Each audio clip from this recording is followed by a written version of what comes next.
you look at this diagram by Siqueira in 2008, where we have the relationship between the microbial load and the time here, as we see, we can see that at all time, for example, there is no disease on this lower incisor. After some point in time, there's trauma, there's caries, there's exposure of the pulp, and the microbial load reaches a certain threshold, and it develops the disease, which is periapical radiolucency, as we can see on the X-ray. When we do root canal treatment, we aim at bringing this microbial load beneath the threshold by cleaning, shaping, etc. We're going to talk about this. And most importantly, we want to keep this microbial load beneath the threshold for a very long time, and hopefully forever, until the last day of the patient on this planet. If something happens and the microbial load, for example, is not brought underneath or beneath the threshold, or it could climb up again above the threshold, we will have persistent or recurrent disease, and this is when we have an endodontic failure. So to reach success and to control the microbial load, what do we have in our armamentarium, if you want? So what we have at all time is that we have a, what do we do is that we instrument, so we do instrumentation, we irrigate, and we obturate. This is, if you want, the three pillars, the basics of endodontics. This is what every endodontist do. This is what every dentist do when he is doing root canal treatment. And if these three steps are done in a very well protocoled or documented way, we could have a success, even if it's a very small and regular, let's say, periapical radiolucency, as we can see here, and even if it's something big and unusual to see here, as we can see in these follow-up cases. But we have to know what to use, what materials to use, what methods to use, to be able to get the success and to really have it on the long term for the patient. I'm going to share with you this case of a patient who presented to my office, who had the root canal treatment done on his central incisor, as we can see here. And the patient tells me, you know, doctor, I got this root canal done about 1 year ago, about how to control the microbial load and the importance of keeping this microbial load beneath the threshold. So at a certain point in time, we have this central incisor. This central incisor here, something happens, there's caries, there's trauma, there's exposure of the pulp, the bacteria inside the oral cavity, they go inside the pulp, they migrate all the way and develop this periapical lesion. With root canal treatment, we are bringing down this microbial load beneath the threshold, and we want to make sure that it stays beneath the threshold. Because if something happens, and let's say the microbial load goes again above the threshold, we're going to have a disease again. And this is when we're going to have people saying, oh, doctor, I had root canal done, it doesn't work, you know, I still have pain. And we get this status of controlling the microbes by the three pillars of endodontics, which is instrumentation, irrigation, and obturation.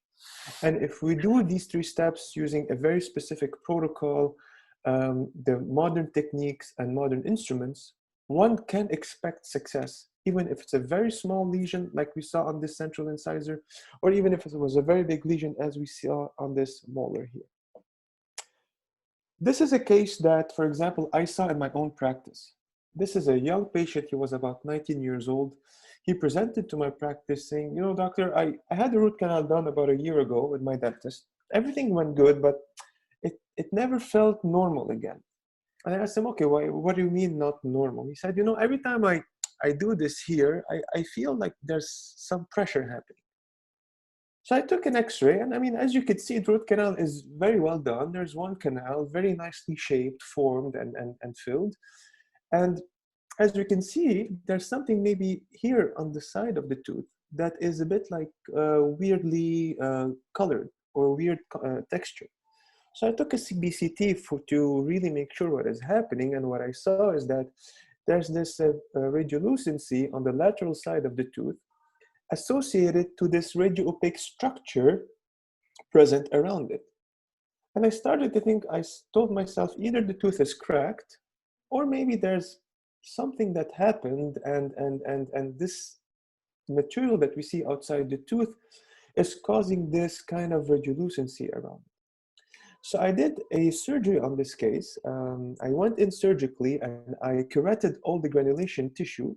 And I looked under the microscope, and what I saw is the presence of this lateral canal that is really at the center of this big lesion here.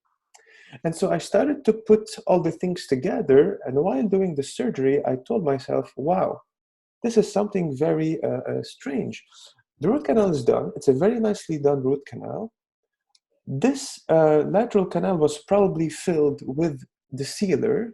The sealer extruded into the periapical tissues and caused an inflammation of the periapical tissues. And this is a sign that the sealer that was used is probably not a biocompatible sealer. And when I sent the bit of tissue to the pathologist to get some diagnosis, it came back as a foreign body inflammatory reaction. So not only did the sealer, if you want, melt away from the lateral canal, it caused an irritation into the periapical tissues, as we can see here. A 12-month follow-up, as we can see, once we treat these cases with something that is biocompatible and can last on the long run, we can see that there's complete reestablishment of the natural bone and PDL architecture around this tooth. Another interesting case, and again, these are cases that do not, if you want, involve complex anatomies. We're not talking about molars and extra canals and curved canals. These are cases that central incisors, lateral incisors that we all like to get in our private office because it's kind of a slam dunk situation, right? The patient comes, take an x-ray, it's a very simple tooth, you do the root canal, and there's not a lot of, let's say, complexity in the work.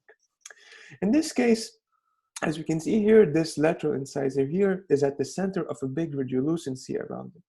This case sent to me by Dr. Nasseh, who is one of my good friends and colleagues who works in Boston.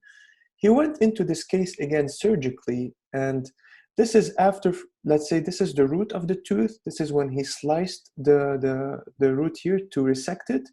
And he looked at the apical part. What we see is that there's a cone of carapace that is surrounded by black material. And this is something that we don't like to see as endodontists or as clinicians. This black material is just a bunch of biofilm and bacteria that surrounds the carapace. In an ideal world, what we want to see is sealer in there. But in this case, some sealer was used, and this sealer just went away, it dissolved, it disappeared. It gave rise to microbial leakage, which then caused the development of this huge lesion as we see here. And so if you want these two cases summarize to us the challenges that we encounter on a daily basis when we are obturating or filling a root canal system. The first challenge is that we want something that will be able to fill and seal the root canal system. And we need a material that is non-resorbable, meaning that it's going to be present from day one up until day, let's say, 10,000, until the patient dies.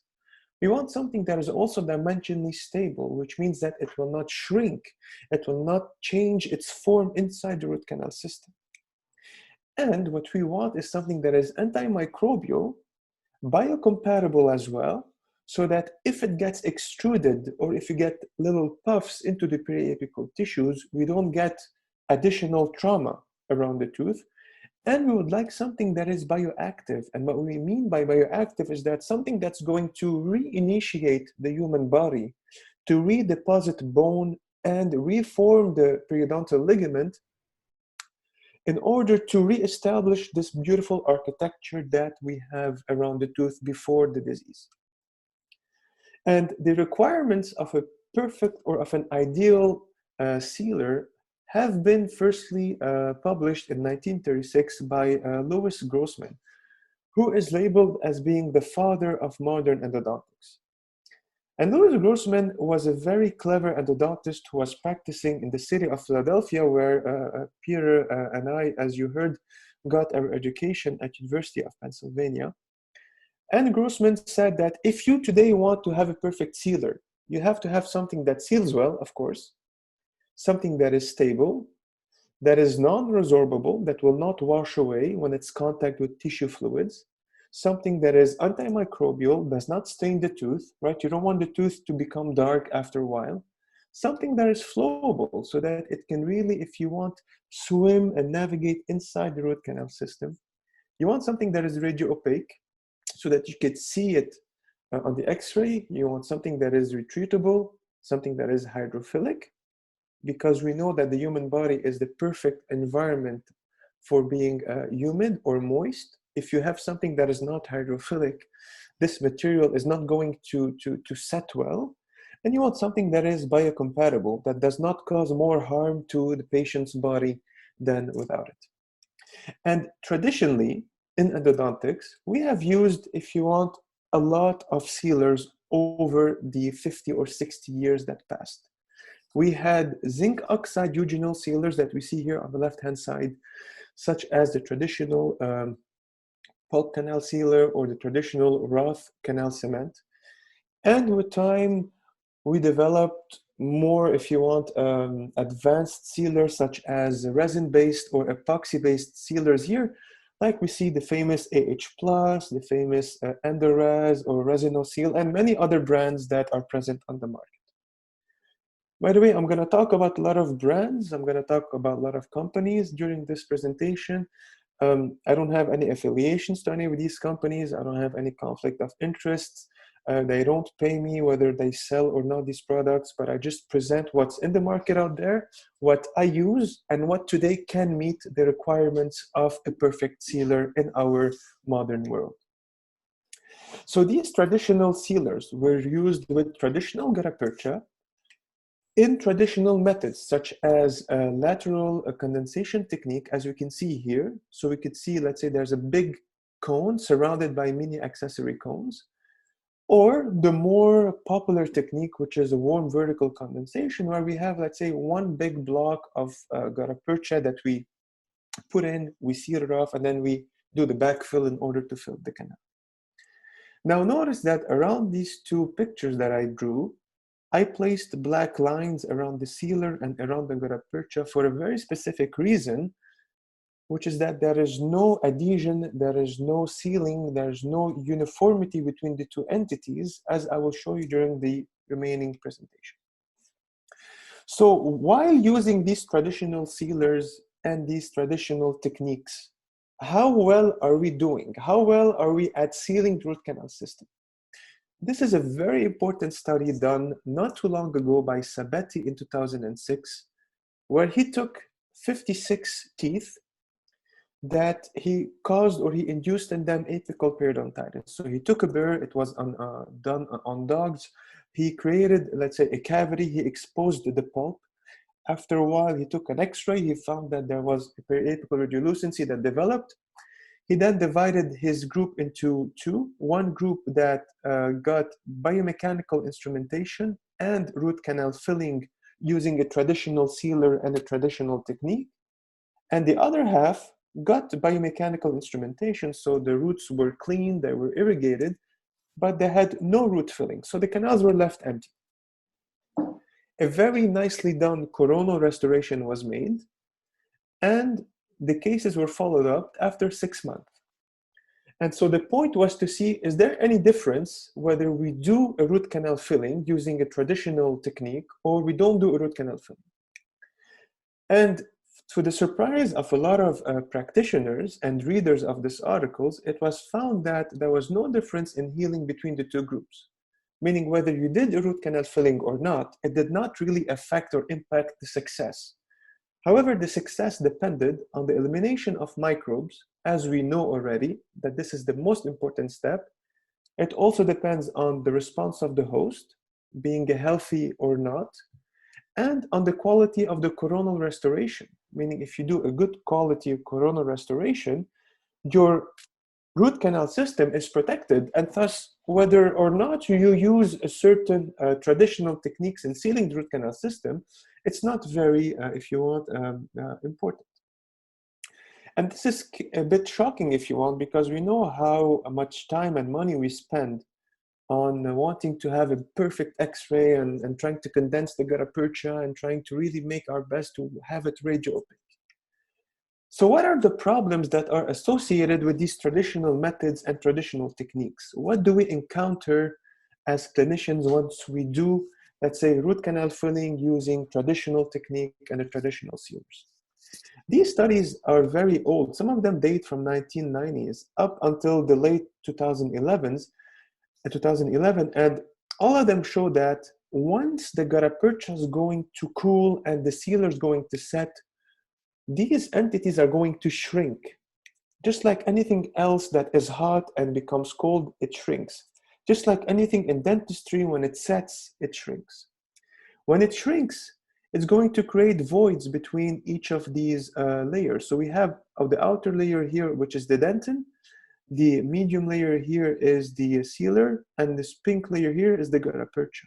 So we see that we have a lot of shrinkage, and it's about 7 to 10% of shrinkage between these three layers.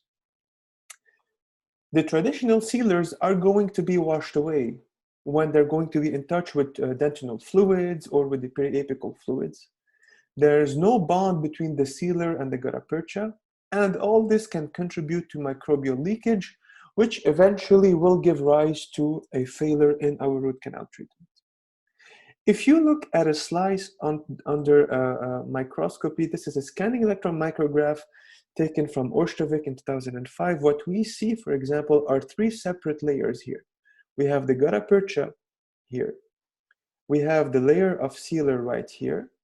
And we have the dentin, which is right there. If we look well, we see that these three layers are not compatible with one another. There are many cracks and there's a lot of gaps in between all of these three layers. And if we look at them even under high magnification, we could see that all these three layers have no relationship. In other words, it's just sitting in there, but there's no interaction.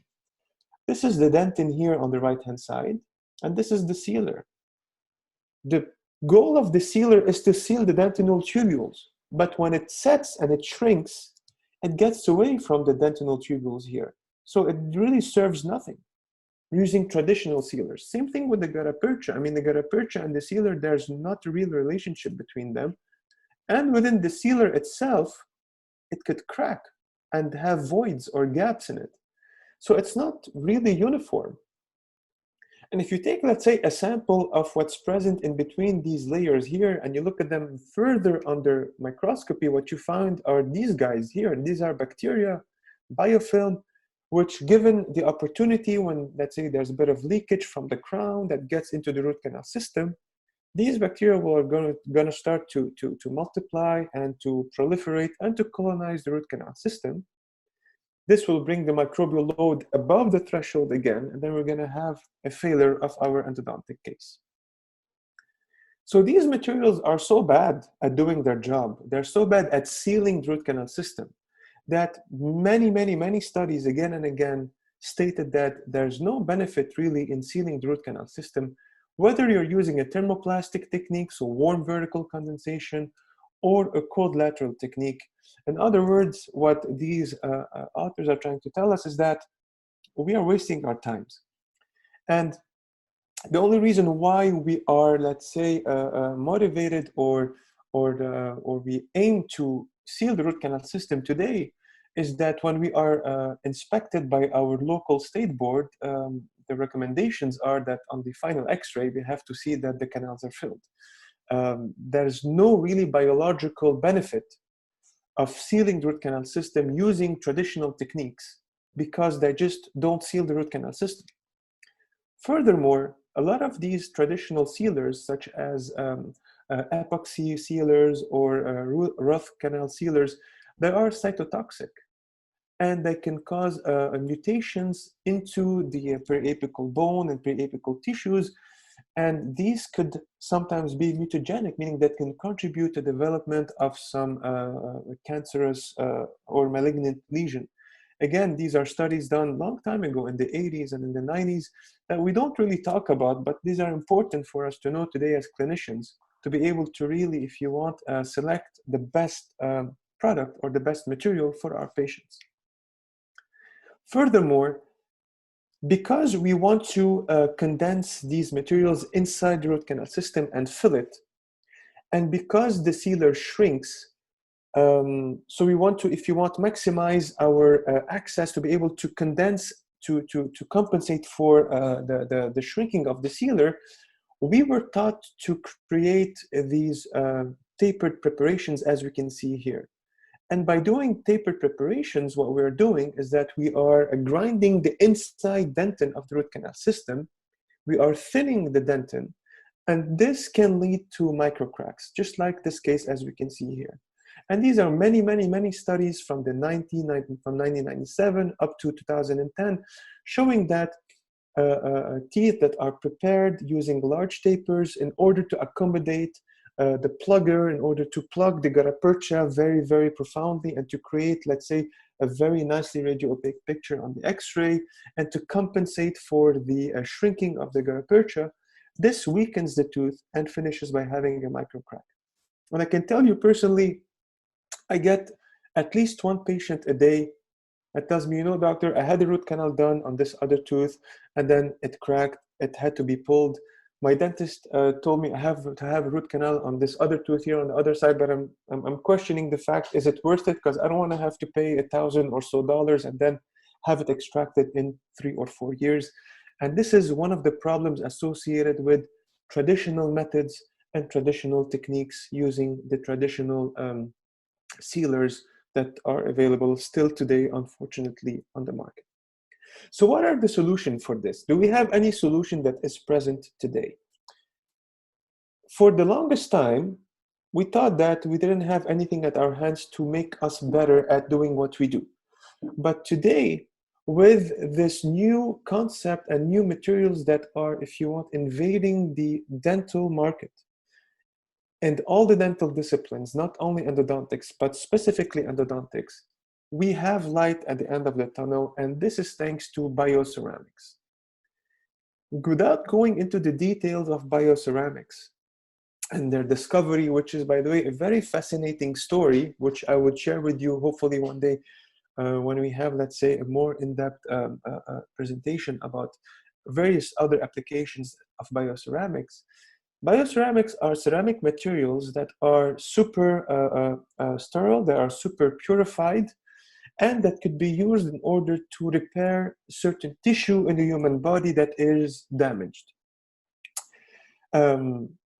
Bioceramics could, for example, contain a lot of interesting chemical ingredients such as alumina, zirconia, calcium silicate, calcium phosphate, and you could have different mixtures of different ingredients to come up with a different bioceramic product that you will be able to apply to various, let's say, dental fields. And the history of bioceramics started way before it got into dentistry, and it started in the medical field. And today, bioceramics are widely used in medicine, especially when it comes to prosthetic replacement of, let's say, hips or knees, or eyes, or even when you want to reconstruct, let's say, a mandible, such as in this case, or after a cranial trauma. These materials can reproduce, as we will see in a couple of slides, the physical, the chemical, the biological properties of bone. So it means that as if you have bone that is replacing really these parts of the human body that are missed. In dentistry, the usage of bioceramics started way before it got into endodontics, and it started with preventive dentistry. And as we can see here on the right-hand side, we have a picture where we have a receding gingiva that has exposed the dentinal tubuli. And so the dentinal tubuli are in contact with the oral cavity. And in these cases, whenever a patient drinks, for example, a glass of cold water, the cold water will communicate via the dentinal tubuli to the inside of the pulp, and then the patient's going to have the cold sensitivity. Sensodyne was able to patent some kind of toothpaste that contains bioceramic particles. And when the patient uses this kind of toothpaste, the bioceramic particles are going to clog and block, if you want, these dentinal tubuli, and that will make sure that they don't get exposed again. So if you want, this is, if you want, before using the bioceramic particles in the Sensodyne toothpaste. This is after. And thus, they are re-isolating the pulp from the oral cavity. And this is why the patients come back and I say, I used my Sensodyne for 2 or 3 weeks and now I feel better. Of course, it doesn't work 100%. There are certain cases, but this is the first idea that really prompted the world of dentistry to look more into bioceramics. And today, in prosthodontics, in implantology, in restorative dentistry, there are a lot of applications for bioceramics. These beautiful restorations made of alumina or zirconia, these are bioceramics. Vitrobond or any other kind of modern glass ionomer is going to have some kind of bioceramic particles in them in order to make them, let's say, more performant once they're placed inside the tooth. In endodontics, this concept of bioceramics and the first application of bioceramics started with the discovery of MTA. And I'm sure that everybody here has heard of MTA and of the various applications that we could use, such as to repair perforations, to do pulp caps, and to do, for example, apical surgeries to repair strip perforations inside the roots. And what makes bioceramics such a desirable material and product in dentistry and in endodontics is that these materials are hydrophilic, so that when they're in contact with bone or with PDL or when they're placed in a humid environment, this is how they thrive. They like to be in there. And there's nothing more hydrophilic in endodontics that we use, or even in dentistry, that is more hydrophilic than bioceramics. Think about everything that you use so far. Amalgam is not hydrophilic. Composites are not hydrophilic. Resins are not hydrophilic. Impression materials that are used are not hydrophilic. Nothing is hydrophilic except bioceramics. Bioceramics are also dimensionally stable, meaning that they're not going to wash away. They're not going to shrink. Once you place them in a cavity, once you place them somewhere, they will set and they will still be present in the same shape for a long period of time. Some of them are going to have a very slight expansion, which we will use to our benefit, as we will see in a couple of slides. Again, these are non-soluble, so you could wash them a lot with tissue fluids, or they can be in contact with dentinal tubuli that will not be washed away. They can create an alkaline pH or a basic pH, and this pH is going to infer or to give the bioceramics the property of being antimicrobial. They are also biocompatible, meaning even if you place them outside of the tooth in contact with the bone or with the PDL, they're not going to harm them. And they are bioactive. They're going to re-motivate or re-induce, re-send biochemical signal to the body saying, now it's the time to put bone and to put PDL and to reconstruct whatever was lost due to the endodontic disease that we're trying to fight. And so the key point, or what gives the bioceramics these beautiful properties, is that when they set, and again, for them to be setting, they need an aqueous environment since they are hydrophilic. When they set, they will produce two very important products. The first one is calcium hydroxide, which is an antimicrobial product due to the presence of the hydroxyl ions, which gives a very basic environment around the tooth. And the second very important product or a chemical component that is produced is hydroxyapatite. As we know, hydroxyapatite is the backbone for a lot of tissues in the human body, specifically bone, teeth, and other tissues. And hydroxyapatite, as we know, is a biocompatible product, compound, is bioactive and is dimensionally stable. So if we can have a bioceramic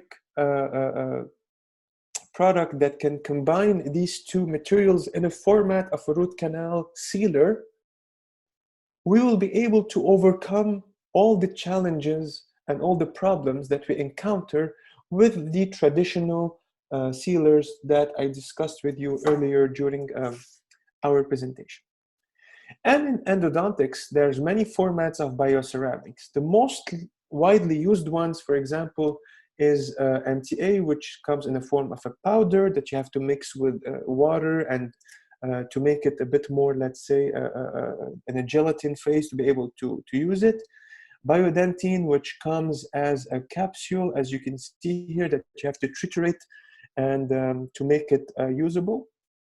And the third and most exciting family of bioceramics are the family of endosequence root repair material, which are ready to use. They don't need anything to be mixed in. They're just ready to use. You open the pot, you use them, and you apply them according to whatever protocol you're doing in clinic. And again, in clinic, the application of bioceramics have revolutionized endodontics, and we use them today in almost everything, whether in apical surgery, as we can see here, whether in pulpotomies, whether in also, as we can see, in pulpotomies, or in cases of pulpal exposure, and as we will talk about, in cases of root canal filling material or filling sealers. Bioceramic sealers and endodontics started with these two products here. The first one, which is BioRoot RCS, done by Septodont in all the world, whether in North America, in Asia, in Europe, wherever you are listening to us.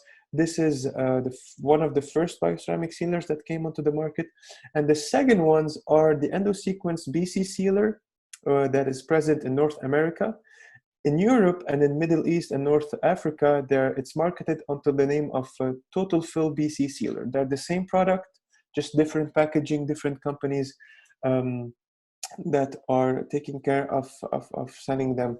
So if you're looking into it and you're in the Middle East, you would want to shop for something that's called Total Fill BC Sealer. If you are in North America, you're going to be shopping for something that's called Endosequence BC Sealer. The sealer that has been studied mostly so far in endodontics and in the endodontic community are these two ones. This one has not been studied as extensively, which is why most of my discussion and the application are going to focus really around these two guys here.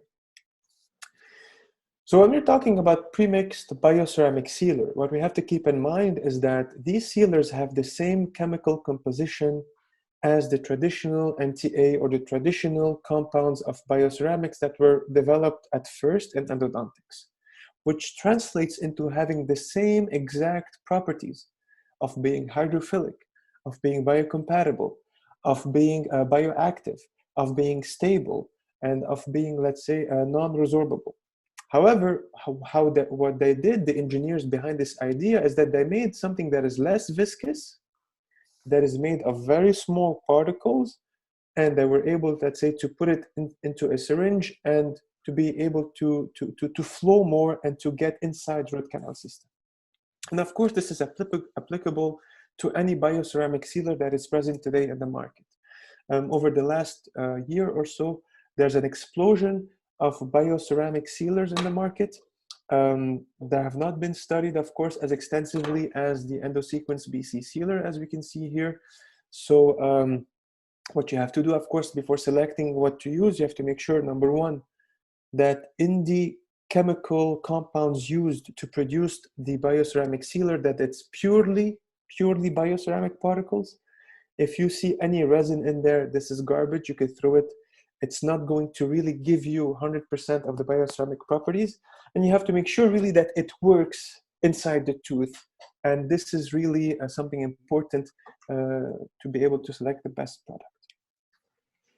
Now, the question that is important and that have been burning us so far is, are bioceramic-based sealers, such as endosequence BC sealer, superior in terms of producing a better root canal filling or a better root canal bond than all the traditional sealers that we are used to use and we are used to have and hear about in clinic? And so we're going to look at a couple of studies next. I'm not going to go into the protocol in them. I'm just going to name them and give you the conclusion. Of course, if you want more details, we could discuss these studies at the end, or you could email me and we could discuss them, and I could email them for you so you could look into the details. The first study, it's a very important one and very, if you want, interesting one by Zhu in 2013. What Zhu and his colleagues did is that they took 3 sealers. They took MTA Filapex, AH+, and pulp canal sealer. And they compared these three sealers to endosequence BC sealers in terms of expansion or in terms of contractions once they set, to see really if endosequence BC sealer behaves differently than these three traditional sealers. And in fact, what they saw is that all these three sealers exhibit shrinkage, whereas endosequence BC sealer exhibited some expansion inside the root canal system. Now, this expansion is very important, and it's not something to be worried about. The expansion is in the order of 0.02% if you read the article. So it's not big for it to expand and blow the tooth, of course not. It's very small on a microscopical level, and it will help the endosequence BC sealer once it's set to really fill the canal. So there's really no voids and no opportunity for the bacteria to grow again. And in the study, what's very important is to mention something like this product here, which is MTA Fill Apex. Of course, the name of the sealer is very, if you want, very pleasant. It's very quote unquote sexy. It has MTA in it. It makes us want to use it.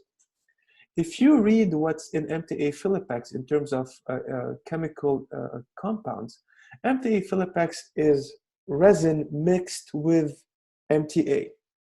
And so if you use it, you still have the shortcomings of traditional resin sealers, which is shrinkage, washing away, not being biocompatible, etc., etc. But it's a bit better than just 100% resin sealers because of the presence of MTA particles in there. But these kind of products, they miss the point. This kind of sealers, they miss the point. The point is just to create something that fills and doesn't wash away.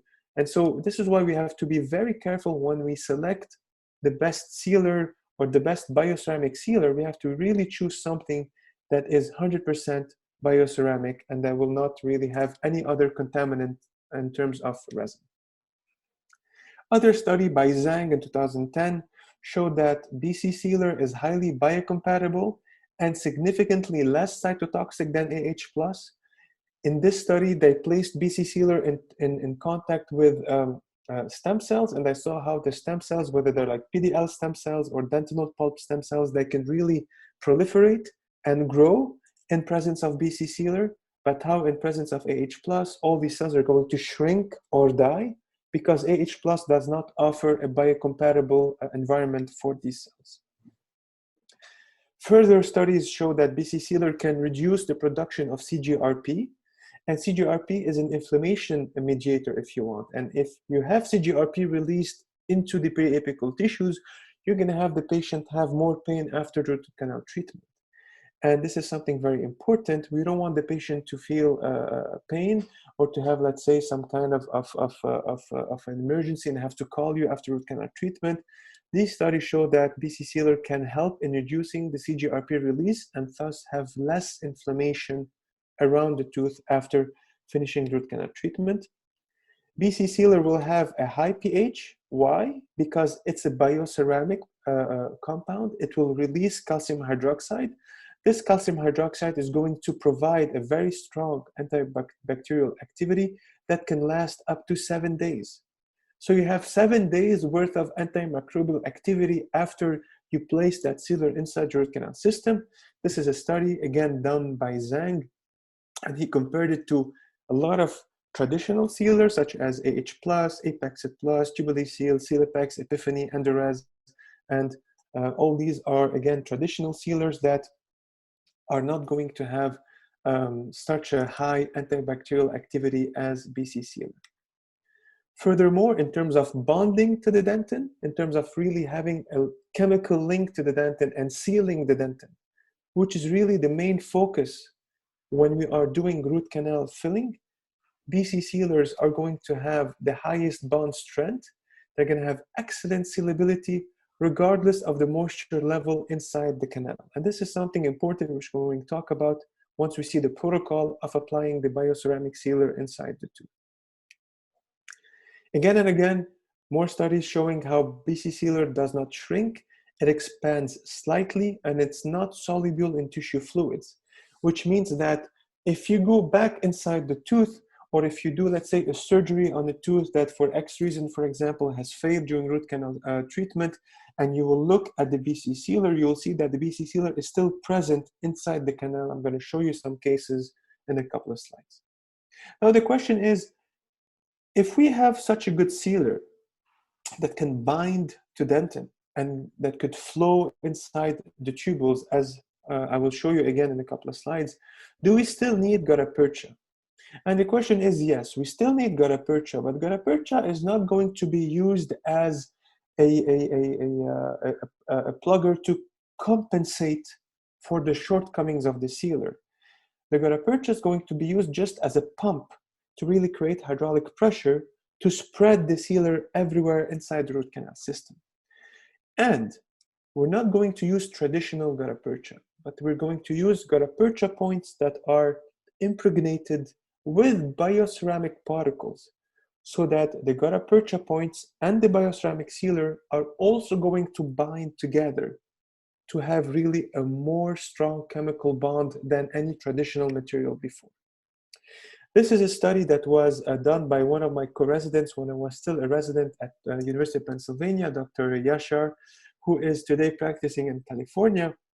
What he found is that if we use bioceramically coated gutta percha cones, it eliminates the gap between the gutta percha cones and the bioceramic sealer, and it improves the seal of the filling. In other words, we have a better, stronger seal, and this is really what we really want, what we're really aiming for when we are doing a root canal filling at the end of our treatment.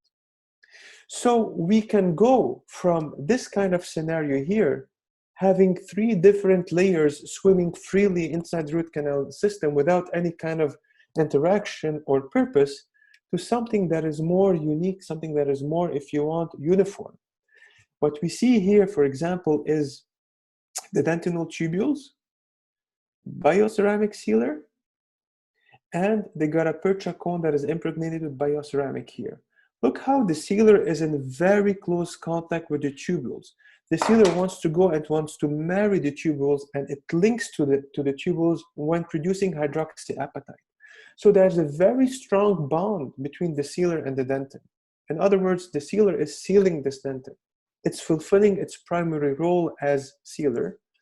And the gutta percha cone, as we can see here, is pushing the sealer against the tubules and is linking itself to the sealer so that there's no more bonds or no more anymore voids or gaps that will give rise to reproliferation of the microbes and thus the failure of our root canal treatment. Now, if you look at cases that were done and inspected, and you compare them using traditional techniques. So this case here is the case by Dr. Nasseh that I showed you at the beginning of the presentation. We have the gutta percha cone in the middle here, surrounded by this black film of biofilm of bacteria, which was supposed to be sealer, and that sealer has washed away with time because it was a traditional sealer used in here. And we look at these beautiful slides here on the right-hand side. What we could see is that the sealer, this white material, has filled all the canal. Whether it's a perfectly round canal or whether we have an isthmus or a thin communication between the 2 canals, the sealer filled these canals, the sealer has set, and it has not washed away. And this is very important, meaning the sealer is really sealing on the long run the root canal system. And the gutta percha cone is present in the middle, creating pressure to really flow or to really distribute or to spread the sealer as a pump, like a pump, inside the root canal system. So there are many ways in introducing or using the sealer inside the root canal system. This is one of the techniques that I use in my practice. After finishing root canal instrumentation, I dry the canals completely. This is very important. The sealer will use moisture to set. You don't need to leave the sealer any moisture inside the canals. You have to dry them regularly like you do with any other sealer. And once the sealer is inside the canal, it's going to draw the humidity or the moisture from the periapical tissues and from the dentinal tubules. So there's a lot of fluids coming inside the tooth. Even if a tooth has a root canal treatment, the dentinal tubules are still a communication between the periapical fluids and the inside of the tooth, and we have fluid that will come in and that will set this BC sealer. So To go back to our protocol, the master cone is confirmed. A bit of BC sealer is injected into the root. We can spin this BC sealer with a lentulospiral. If you are not comfortable in doing this step, I suggest you don't do it. You can skip it. It's not really something that will maybe make a difference, especially if you're afraid of separating these lentulospirals.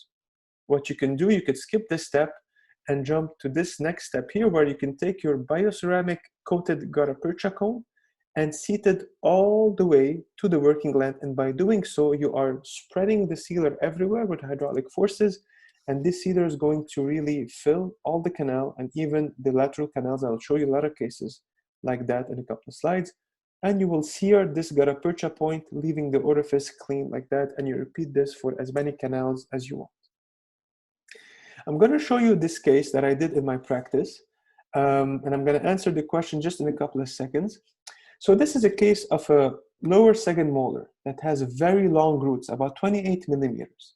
Patient presented with a very big carious lesion, as you can see here.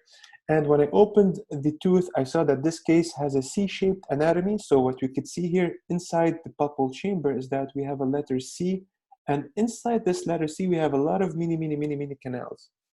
And we know, anatomically speaking, that when we have a C-shaped canal, all the canals are communicating with each other via some isthmuses or via some anastomosis.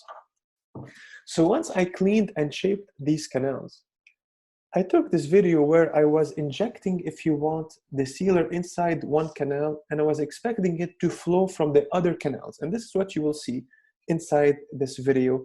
And this is what I call hydraulics and flowability of the sealer. Again, this is possible to have because the sealer is made of very small particles that can flow better inside the root canal system.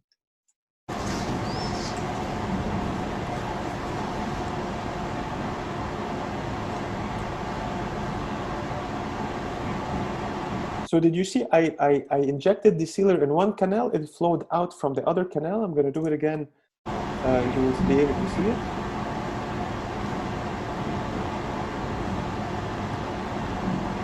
So as you can see, I have my 4 main canals that are completely filled with sealer, at least on a macroscopical level.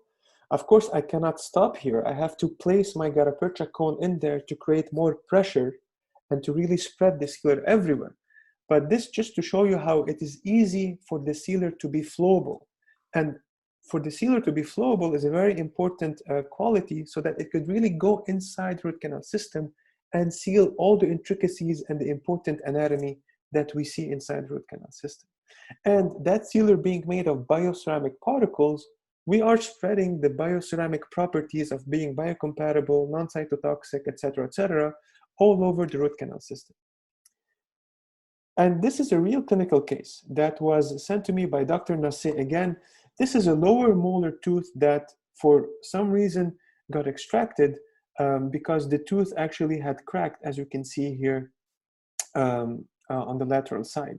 So Dr. Nassé offered the patient to extract the tooth, and he had treated this tooth with bioceramics himself. And so he wanted to check that, I think it was after 2 or 3 years, that the sealer is still in there and that there are no gaps inside the root canal system. So he extracted the tooth. He's showing us here that there's a crack, as we could see. And so he took a burr after that, and he started to eliminate the tooth or to cut it from the apex to the crown. And as you can see, as he is doing it, we're going to see how the sealer and the gutta-percha are interacting with the anatomy of this canal. Notice how we always have a moon of sealer surrounding the canal. There are no voids, there are no black lines. The gutta-percha point is only spreading the sealer everywhere. And as we go more coronal, you could really appreciate how really interesting the anatomy of this canal is. It's actually a C-shaped canal, as we could see here. And as we can see, the C-shaped canal is filled with sealer. There's no voids, there are no gaps, and the gutta-percha points are only there as a hydraulic pressure source to spread the sealer everywhere. If you try to do this with any other sealer that is not bioceramically based, you're not going to get this good of a fill, and your case will eventually fail. So this is really an important concept, is that the sealer fills and the sealer seals, or that we have to know what to do is how to put it and to spread it inside the root canal system. So this is a complete shift in paradigm, right? We were taught you have to put gutta percha, you have to heat it, you have to push and condense and push, and you have to really make sure that there's a puff in here and puff in there. And today we're going from this ferocious way of instrumenting the canal to be able to put our plugger all the way down to the apical third, to something that is much more passive, because we have the sealer that will seal. The sealer will do its job. It's not going to really disappear or to dilute itself with the tissue fluids. So gutta percha is not going to serve anymore to compensate for the sealer shortcomings, but it's going to be used as a hydraulic pressure or a hydraulic force to move the sealer, and it will eliminate the gap between the sealer and the gutta percha, because it's very important, again, to use gutta percha points that are embedded or impregnated with bioceramic particles. And since bioceramic sealers can bind to dentin, not only we do not need to over-instrument or over-taper our preparations, but we end up having a stronger tooth on the long run. We're going to have an increased resistance to fracture. So we are not only leaving behind a stronger tooth, we are creating a stronger tooth because of the strong bonding between the sealer and the dentin. Now, clinically, does it work on patients? Does it make any difference to have it or not? These kind of sealers have been introduced in the market over the last 10 years. So some cases are starting now to show up, and some studies are slowly starting to show us how it really can impact our practice. This is the first study done on the clinical level involving 307 patients, about 4 endodontists in private practice that did these cases. The mean follow-up was about 30 months, so it's about, let's say, a year, more than a year. 92% of these cases were teeth. And as you can see, we could have a big success rate, whether it's an initial treatment or whether it's a retreatment, about 91, 92% in these two cases. And most importantly, the presence of extruded bioceramic sealer did not impact the success. And this is very, very, very important. Now you might tell me, yes, Shafiq, but the numbers are not very high and we can get these numbers while using traditional techniques. I'll tell you yes. I'll tell you, give me some time. This is only 30 months. I bet you if you had waited a bit longer, 5 years, 6 years, maybe 10 years, etc., we could have maybe a better success rate.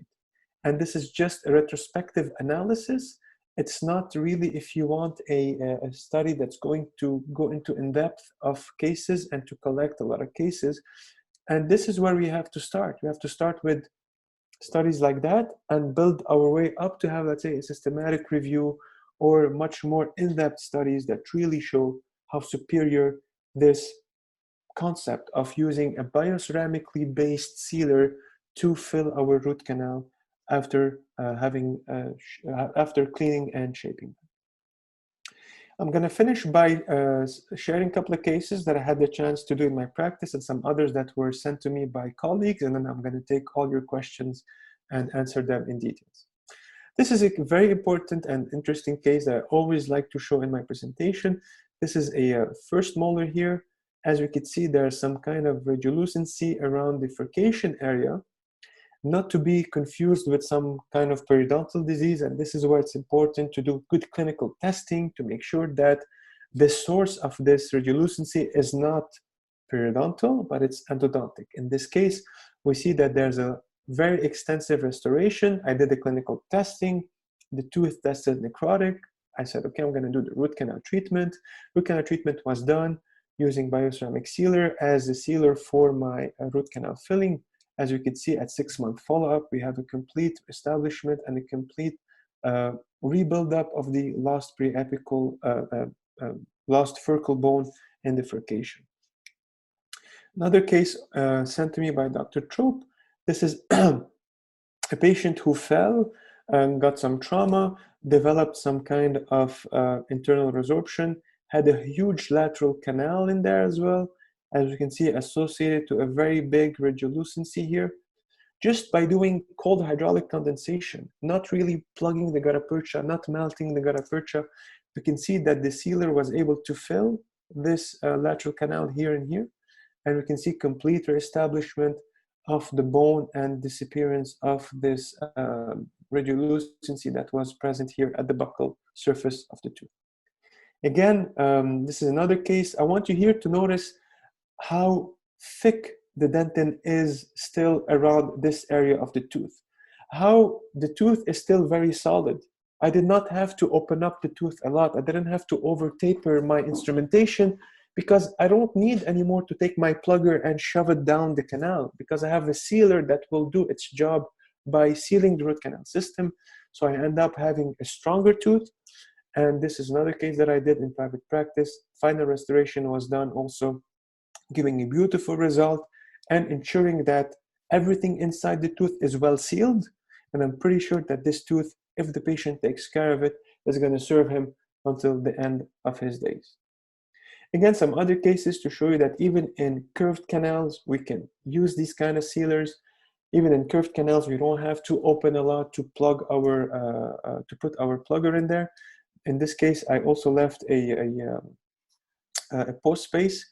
We can see that the preparations are very conservative, yet very clean. The patient is now asymptomatic. There's no radiolucency that comes up. So look at really how parallel almost these preparations are. And this leaves a better tooth, a stronger tooth. We are offering a better service to the patient. And we are also offering a service for us. We don't have to deal with teeth breaking or fracturing on the long run, or with teeth failing due to microbial load, again, recolonizing the structure inside the tooth. This is the last case I would like to show you, sent to me by Dr. Setzer, who was one of my clinicians and professors at University of Pennsylvania. We have an upper premolar here with a sinus tract. The root canal treatment was done, and as you can see here, once the cones were placed with bioceramic sealer, we have isthmuses that get identified here and there. This is without plugging. So this is just not doing warm vertical condensation, just using bioceramic sealer and using cold hydraulic condensation with the protocol that I showed you. We can see that this sealer can move everywhere and seal the root canal system.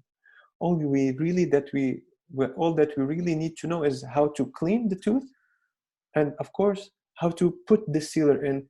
And it's very important to not forget that you need bioceramically coated gutta percha with this kind of protocol. So if we are to summarize today, what are we doing? Where are we? What is happening? This is where we were up until, if you want, the year 2005, 2006, when bioceramic sealer concept started to develop into the endodontic world. Root canal filling was always the weakest link in root canal treatment. You used to spend so much time in cleaning and irrigating, and then you could we would use something that does not seal. Why? Because it would shrink, it was unstable, it fails to offer safe and long-term seal, and would require excessive dentin removal. Today, with modern materials, modern techniques, using bioceramic sealers, we know that we can have no shrinkage, we can have dimensional stability, we have biocompatibility. We could really use the sealer as a primary filler and a core of gutta percha to enhance the seal and really make the sealer move or travel all along the root canal system. And this is a very viable and conservative option with the potential to improve success rate. We have to be a bit patient with this success rate difference, but nevertheless, we have to always remember we are offering a biologically focused option of treatment to our patient, rather than filling the tooth with something that will eventually wash away and that will not serve at all, neither for us, the clinicians, because we will have to deal with the failures of these cases, and neither for the patients who will have to re-see us and re-spend more time and more money on these teeth. With this, I would like to thank all of you that attended today. I would like to thank again Dr. Tawil for giving me this opportunity to share my knowledge and my passion. I'd also like to thank all the beautiful and faculty and professors that really marked my academic path at University of Pennsylvania, especially all these individuals here that are present in this picture.